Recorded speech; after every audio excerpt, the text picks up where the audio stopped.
ব্যবসায়ী সোহাগ হত্যাকাণ্ডের পর রাজধানীর পুরান ঢাকার মিটফোর্ড এলাকায় এখনো আতঙ্ক কাটেনি। হাসপাতালে নিরাপত্তাহীনতায় ভুগছে শিক্ষার্থীরা। এ নিয়ে বিক্ষোভ করে হাসপাতাল শাটডাউন করার ঘোষণা দেন তারা। রোববার সকালে মিটফোর্ড হাসপাতালের সামনে অবৈধ স্থাপনা উচ্ছেদ করেছে লালবাগ বিভাগের ট্রাফিক পুলিশ।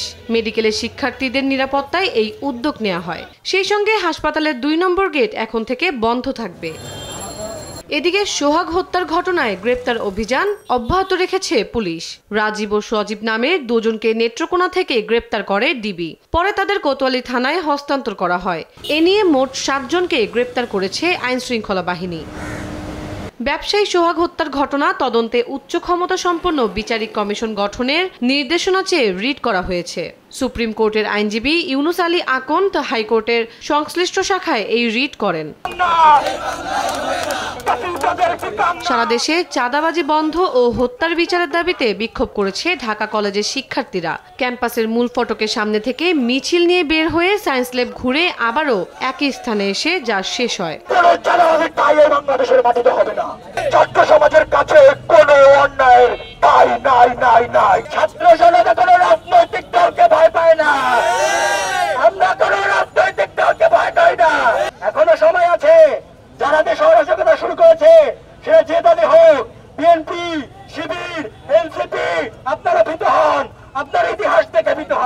এছাড়াও দেশের সমসাময়িক বিষয়ে আনসার সদর দপ্তরে সংবাদ সম্মেলন করেন বাহিনীর মহাপরিচালক মেজর জেনারেল আব্দুল মোতালেব সাজ্জাদ মাহমুদ। সোহাগ হত্যার বিষয় বলেন, হত্যাকাণ্ডের সময় ওই এলাকায় কোনো আনসার সদস্য ডিউটিতে ছিলেন না।